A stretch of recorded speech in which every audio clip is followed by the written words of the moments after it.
Vajza e presidentit Donald Trump, Ivanka Trump, ka qenë në Vlorë, ku pas një vizitë atje është, po themi, takuar dhe me kryeministrin Edi Rama. Për të folur mbi këtë vizitë, kam të ftuar në një lidhje direkte avokatin e njohur Zaçi Islami. Zoti Islami, faleminderit shumë për intervistën. Edhe unë ju faleminderit për ftesën.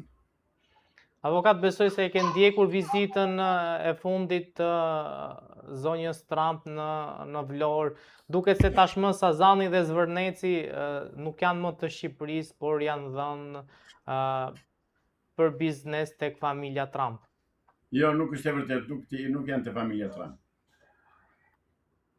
Janë të hebreu bashkëshorti Ivankës, e cila ka më sërbe. S'kan asnjë lidhje me presidentin Trump. Jo, kjo është propagandë ndyre që futëve dhe Edi Ramës për të mbuluar shitjen e territorit shqiptar hebrejve, izraelitëve.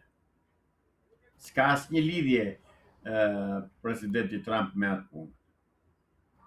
Avokat, po si shpjegohet që Rama tha që kam folur me presidentin Trump dhe më tha që mos hajde në Davos, por rri me vajzën time. Ju jeni valut fare. Ju jeni të pagat. Jeni të papar. Me kë ka folur? Avokat, që tha kryeministri tani, unë si isha në telefonin e kryeministrit. Ta kryegënjeshtari thua, jo kryeministri. Se nuk e besoni që mund të ketë ndodhur një gjë e tillë që Rama ka folur me Trumpin? Fare, zero. Po pse e thot një gjë të tillë kryeministri? Ore, ai është një çapaçul, nuk është kryeministër ai, po ai çdo gjë që thot edhe gënjen pa skrupull, paguan që të rrinë karrike, paguan që të rrinë pushtet, i bë të tëra.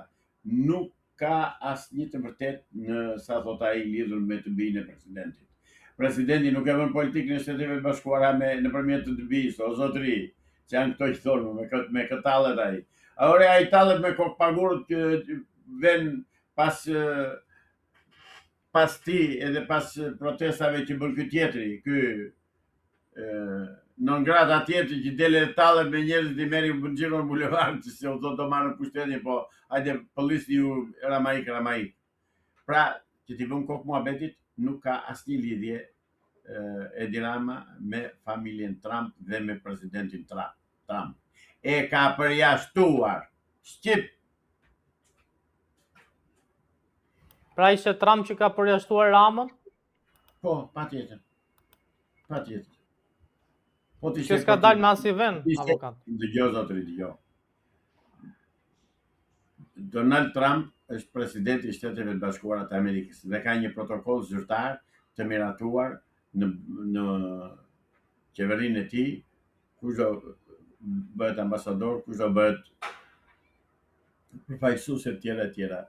Nuk e ka problem ai që të thotë se me kë takohet dhe kë do presi.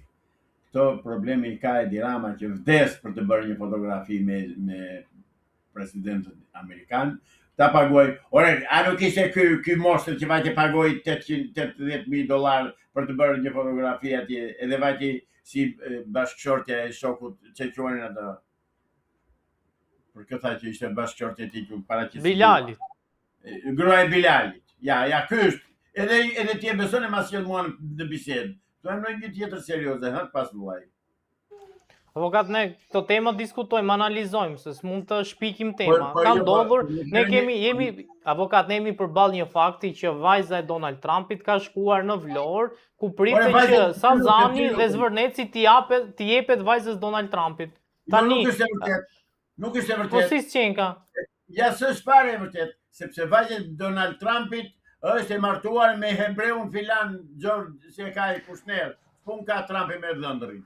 Po avokat Kushner është një prej, po themi, zyrtarve më të besuar të Donald Trumpit, i cili ishte në Rusi që negocioi për Ukrainën. Pra nuk është një njeri që s'ka pushtet dhe një njeri që Donald Trump nuk e mban afër. Ai ka njeri shumë, e ka të dërguar special për kriza shumë të rëndësishme. Zotëri, në marrëdhëniet midis shteteve ka ambasador, ka ambasadë dhe ka plot zyrtar që që bëjnë marrëveshjen me shtetin. Nuk janë që bëj dhëndri Trumpit edhe qeni i dhëndrit të Trumpit. Avokat, si do mbrojt Sazani dhe Zvërneci nëse i jepet Kushnerit, dhëndrit të Të ngrihen shqiptarë ta mbrojnë me armë, them shqip troç. S'ka punë atje, ajo është tokë shqiptare, nuk është tokë as me armë. Avokat, nuk kemi 97-ën me armë tash që kapim armët.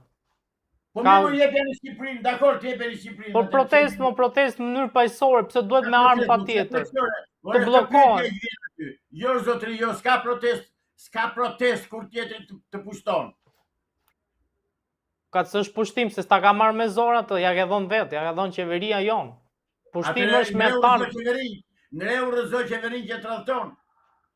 Po pra, këtë po jo me kap armët, mund bëjmë thirrje me kap armët në 2026. Po do ta mbrojmë me armë të truallin neve, ka mbaruar ajo punë. Ditën e sotme Edi Rama do të jetë në Izrael, ku do t'i flas parlamentit të këtij shteti. Si e gjykoni këtë vizitë të zotit Rama në Izrael? Tradhti kombëtare. Pse?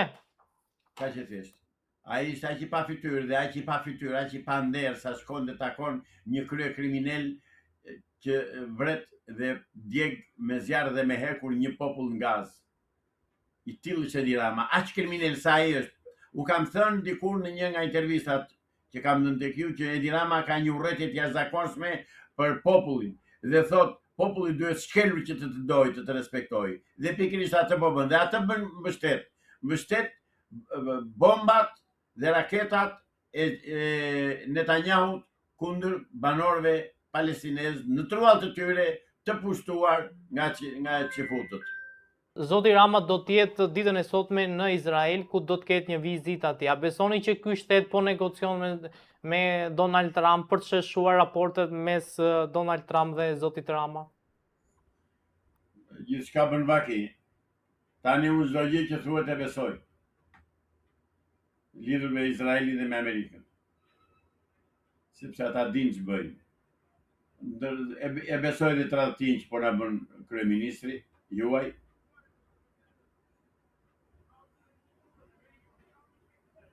Avokat, çfarë duhet bërë në tilla raste, pra, si duhet vepruar? Në rrugë. Bojkot shtetit, bojkot qeverisë, bojkot total, blloko rrugët.